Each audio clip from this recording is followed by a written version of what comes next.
Good morning. You're not answering me because it's your afternoon, right? Good afternoon. Thank you. It's my morning. I have traveled all the way from New Jersey, just outside New York, the first time in a year and a half, and I am just so happy to be here. And I do think, let's hear it up for Big Data London, and actually for all of you in the UK for coming back together. This is the world's first industry data and analytics conference. You should be proud. I am super excited. I'm Cindi Howson, Chief Data Strategy Officer of ThoughtSpot and host of the Data Chief podcast. Some of you might have known me for years, decades, I'm embarrassed to say, going back to when I first started in this space as a BI developer, a BI administrator for Dow Chemical in Switzerland. And I wrote 3 business objects complete reference books. More recently, I also was a research vice president at Gartner, looking after the BI and Analytics Magic Quadrant, as well as the IT score maturity model. Why should you care about this? A couple things. I think it shows how we all have to take charge of our own careers, constantly challenge ourselves, and how state-of-the-art keeps changing. And that technology is only one piece of business success in data and analytics. And as I've worked in this space for more than 20 years now, I keep coming back to the idea of culture. And you tell me that culture is the reason that you're either succeeding or many of you feel like you're stuck in the middle, floundering. And yet here we are at a tech conference. Culture, we think of this as the soft stuff, the squishy stuff. And I can think of no better example that shows you the power and the differences of culture when I look at my own family. So my husband's a Brit from the north, Yorkshire, Leeds United fan. Can I hear it? Leeds, Leeds, Leeds, Leeds. Anyone? Okay, good. Thank you. My daughter was born in Switzerland. This is my daughter here. So the World Cup 2010, outside our window in beautiful New Jersey, we are flying the flag of England. Outside my son's room, it's the American flag, and of course, our British fans had to crop that from the photo because they did not like this. You can say we speak the same language, but do we? We spell so differently. My colleagues at the ThoughtSpot booth were replacing the Z with an S on organize on every word. Or color, we're adding the letter U to this. My poor daughter used to get C's on her, which is a bad grade, on her spelling test because she would spell gray with an E rather than an A. And I think about at Christmas time, the differences in traditions.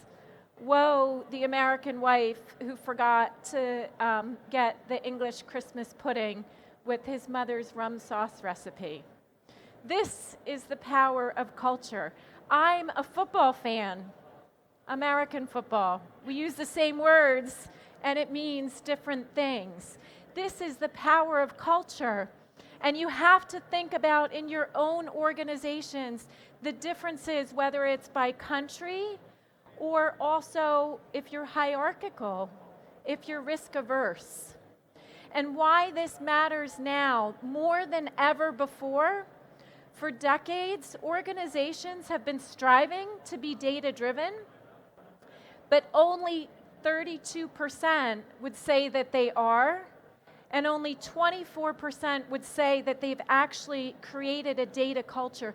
And the gap in the last year, because of the pandemic, because of the very difficult, rapidly changing business environment and economy, it's widened. Research from Accenture has cited that those that describe themselves as analytics leaders competing on analytics have 2 to 3 times the revenue growth of the laggards. So which side of this do you want to be on? And look at the importance of data. If we look at United Airlines, so United Airlines really shutting down almost no global travel and very little regional travel in the last year. The value of their data, their customer loyalty programs, $20 billion, almost twice the market cap. This is the value of data. Or let's come closer. In the UK, Highways England, who recently spoke about their journey to become data-driven at the MIT CDO Forum, they evaluated their assets. Think about the physical assets. Their data assets accounted for 50% of their total assets and understood that it was worth 60 billion pounds. Even here at this conference, look at the valuation of some of the largest data platform vendors, whether it's Databricks or Snowflake. I mean, they could go out and just acquire their next biggest competitor. So data, it's a good place to be in. Your jobs have never been more important. When I think about the technology trends and the impact on culture, I used to think of these as really two distinct things. Over time, though, I've come to realize that they're really two sides of the same coin. So I'll talk a little bit about that. I'll share with you some real-world examples. What does good look like? And what does bad look like? And then I'll give you some best practices to drive culture change and people change management in your organizations. So culture and technology. In the last year, as we have done a number of CXO roundtables, one of the things that we do to help our customers succeed, a CDO said to me, you know, Cindi, this culture and technology, culture is really a failure of leadership. And they're two sides of the same coin. So bear with me. Tell me if this resonates with you. If I look at the laggards, those that are stuck in a technology, I'll probably see reports and dashboards.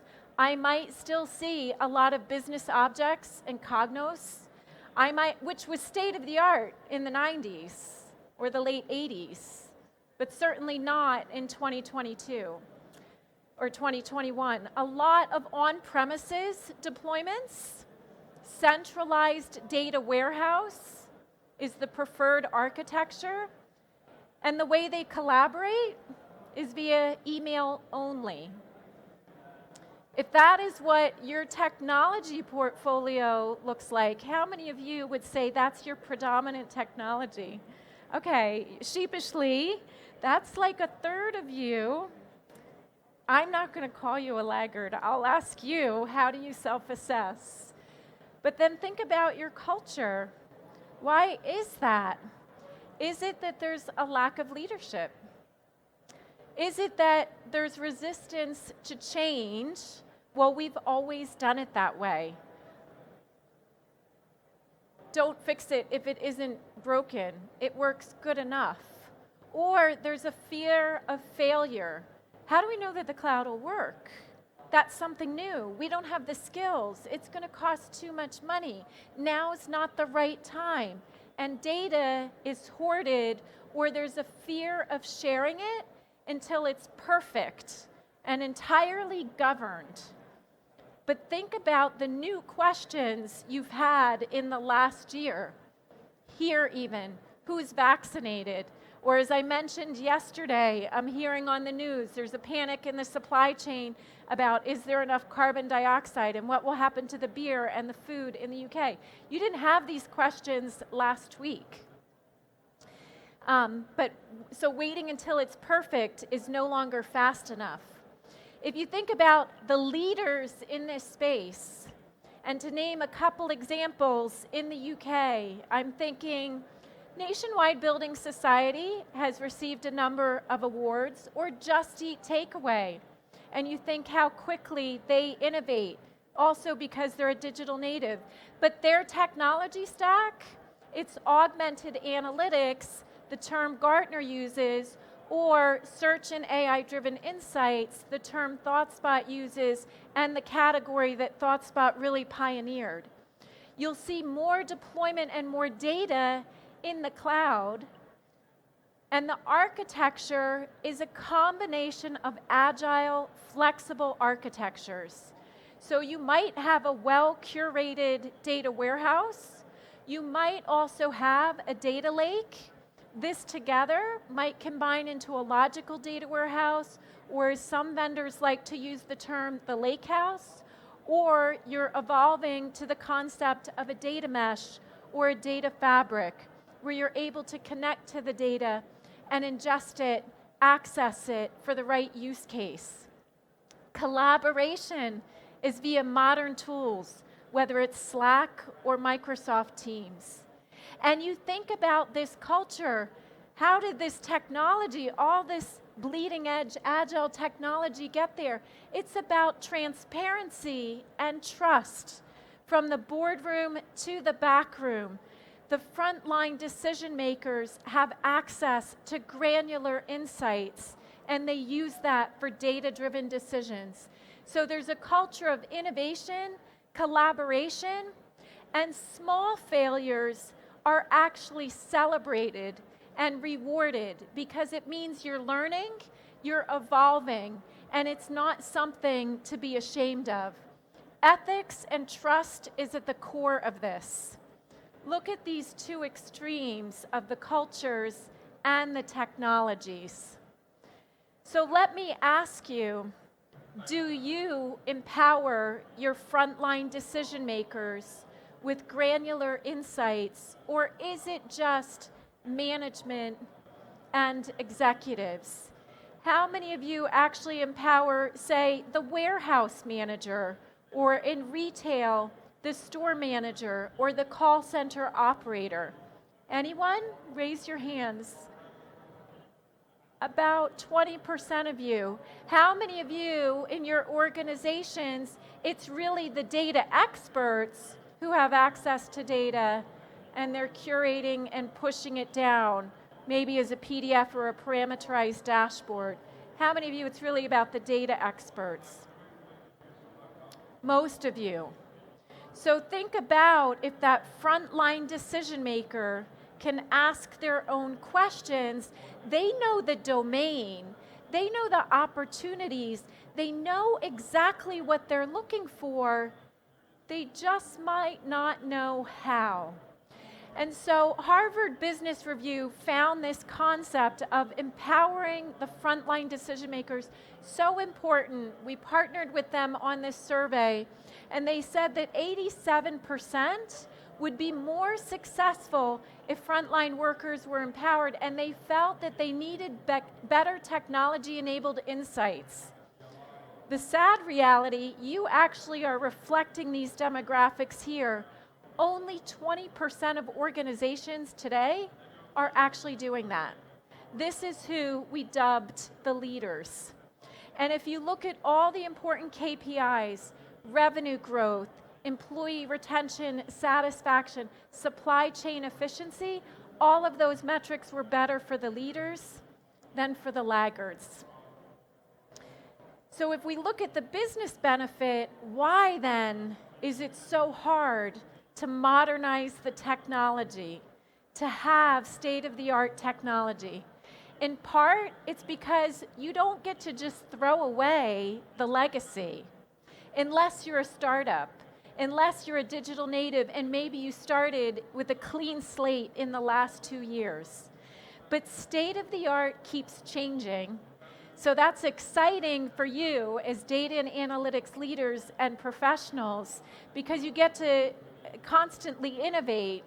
But as one of my CDOs said to me, said, Cindi, how do I stop this management by magazine where all my business people say, hey, I read about augmented analytics, or I read about the data lakehouse or the data fabric. When can we have that? Can I have that next week? But look at the pace of change. And always think about the data platform in lockstep with the analytics platform. At one point in time, even having a data warehouse was considered state of the art. Over time, you replicated the data into cubes, small cubes, segments to get to performance. The data warehouses in the early 2005, 2006 were getting bigger. Cubes were getting bigger, but we were hitting the limits there. This is really when the visual-based data discovery tools that started as desktop tools, and even Tableau started as an add-in to Hyperion Essbase, and those became really the mainstream buying. This disruption started in 2009. In 2015 is when the Gartner BI and Analytics Magic Quadrant was revamped to make it only about these visual-based data discovery tools. Think about the last 3 years with the rise of the cloud, and not just one cloud. You want flexibility. You want any cloud. You don't want that vendor lock-in. So in 2020 alone, the rise of cloud data platforms grew 30%. And that trend is expected to continue. So then, if you think about the BI tools on top of that, it's no longer about dashboards and reports and a visualization created by an expert. It's about insights created from those frontline decision makers, or better yet, from the AI engine. Tell me what I didn't know to ask. So ThoughtSpot pioneered this category. Others have tried to implement this Salesforce through an acquisition that has since been rebranded, an SAP Analytics Cloud, but on small data sets.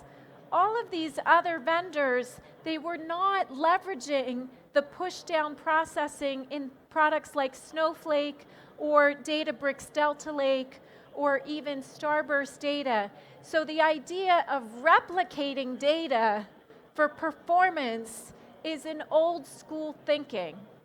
This is where the cost benefit of creating things like click in-memory applications or Tableau data extracts or Power BI cubes, if your teams are still doing this, not only is that legacy technology, it's a legacy way of modeling the data. With modern cloud data platforms, you don't have to do that. Your goal should be not to move the data for analytics. If you haven't seen ThoughtSpot, I'll just show you a short 20-second video. It really brings the power of a Google-like search so that the non-experts, whether it's a warehouse manager, a doctor, a nurse, a call center operator, types in their business question, the AI will recommend a best fit visualization. If it's a good visualization, pin it. So we call it pin boards, not dashboards, because dashboards are dead-end, developer-focused. You cannot predict all the questions that somebody will have. As you look at modernizing your full data and analytics portfolio, it's really across the whole stack.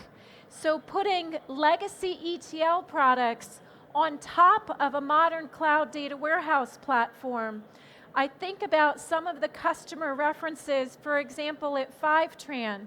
They talk about how in the old way of working with data, they might ingest 3 new data sources in a year versus 60 in weeks or months. So you want to think about modernizing across the full stack. Why is this important? The old ways of working no longer fit the pace of change, particularly in a digital world where you have more questions and more data. And it's only that digital interaction that tells you anything about your customer or oftentimes your employees as they work from home. So Gartner has predicted that by 2022, 65% or 2/3 of the queries, the business questions, will either be generated by search or natural language processing or by AI. So think about, for those of you who raised your hands, how many are still stuck in that, as one of our customers, Nationwide Building Society, uses this term, human middleware, whisper down the line to actually get to an insight. So to share with you some of the real world impacts, what does good look like? What does bad look like? Good is thinking about your data and analytics strategy and aligning to the business outcomes. It's not technology for technology's sake. It's thinking about the why. Are you trying to grow your business? Are you trying to lock in customer loyalty? Are you trying to improve employee retention of the high performers?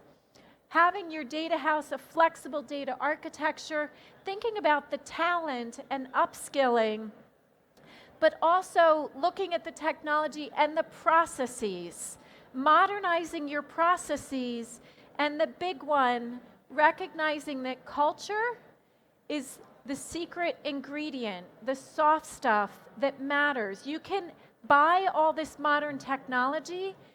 If you just deploy it and don't think about how this will change the culture, you will fail. You will not have that impact. How important is this? In the digital and in-person events we've done in the last year, consistently polling, so over 288 respondents, 67% said culture is the reason they have not been successful. Talent, technology, lack of strategy, a distant second or third driver. So pay attention to these. How bad can it be? To draw from a European example, a negative example, I believe here you were calling it the Volkswagen Dieselgate. They had good data. They had data from the sensors. It's required by the EU, or in the US, the EPA.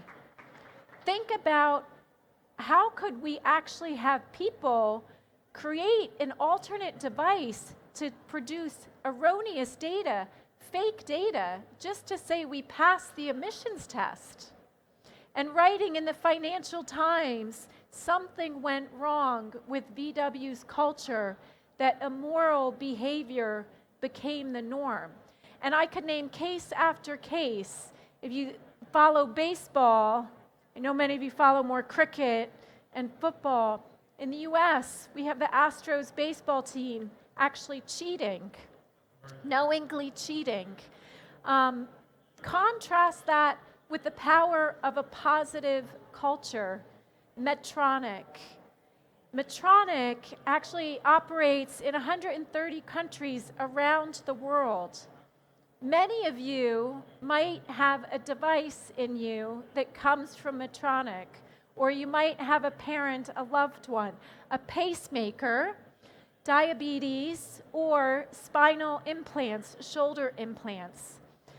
Medtronic also owns the IP for ventilators.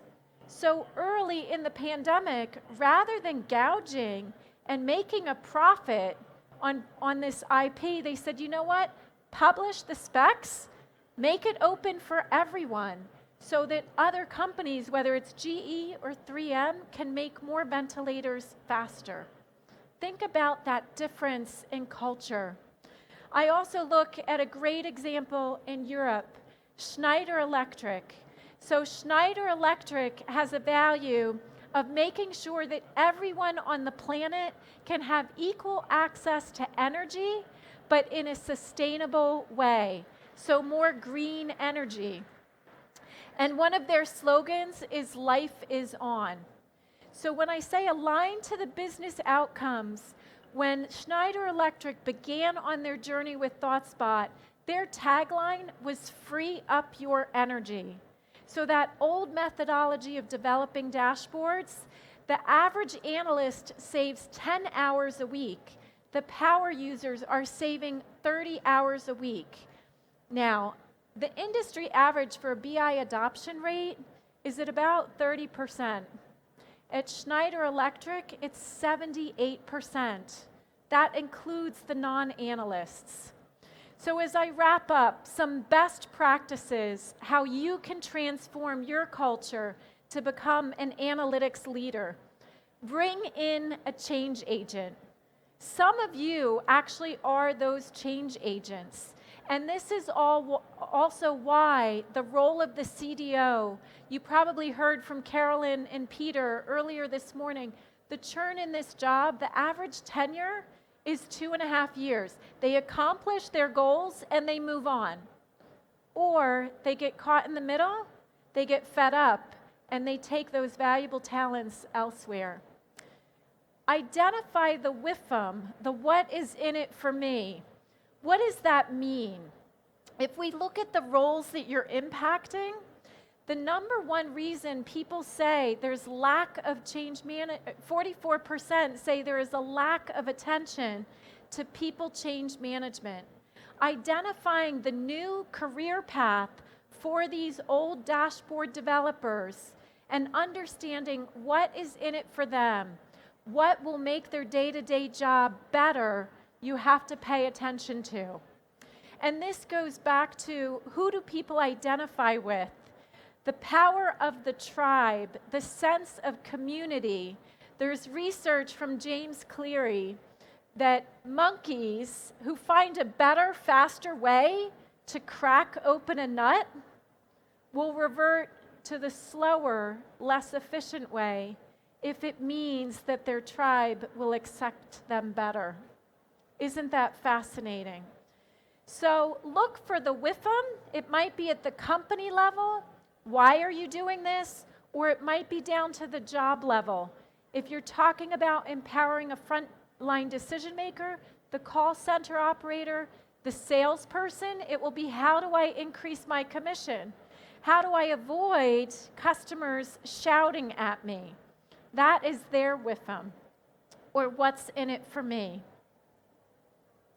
As you communicate this WIFM, have a communication plan, ongoing. It's a launch, reinforce the why, put in incentives. It might be badging. Did you upskill?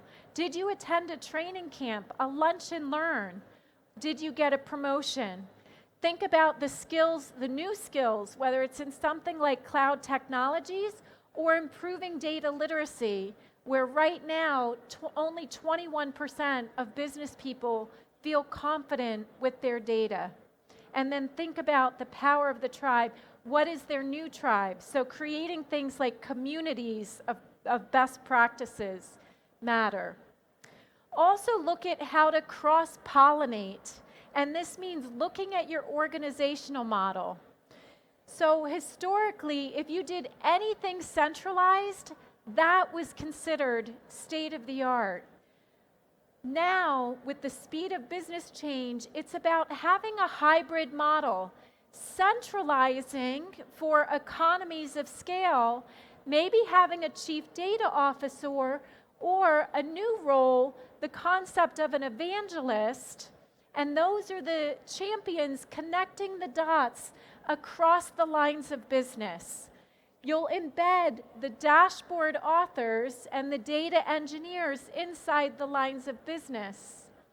The dashboard authors, because they're no longer creating dead-end dashboards, they become the insight optimizers or the analysts of the future working on the higher value projects. And you repeat that model across the organization, always with a dotted line back to the centralized team.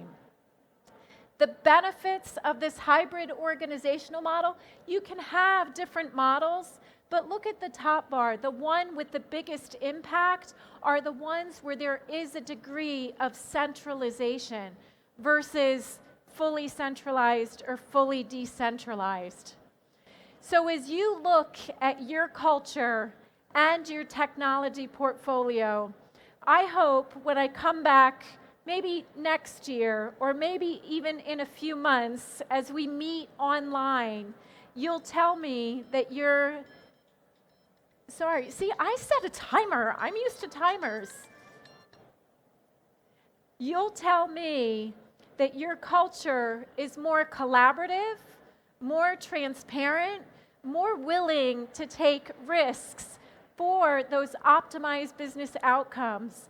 And I'll see a greater show of hands that you've migrated most of your data to the cloud with modern architectures, leveraging augmented analytics and automated machine learning models. If I can end with 2 calls to action, join the Data Chief community. This is a new hub that we are launching this week, thedatachief.com. You have podcasts from CDOs from around the world, blogs, top articles, and a new Slack community. This, I want you to think of just the start of a conversation. Please visit the ThoughtSpot team at the booth, and I thank you for your time. There's additional resources. I know the PDF will be in the app. I don't think we can take questions now because we're at half an hour. Yes, maybe a couple. Can we take a couple questions? I'm watching for the ladies in the back. We're not sure. Can we take a couple questions? I know we're at half an hour now. We're at time. So I will be around here or near our booth. And otherwise, I wish you a great Big Data London. I look forward to maybe seeing some of you in the States now that we're opening the borders again in that direction. Thank you, everyone.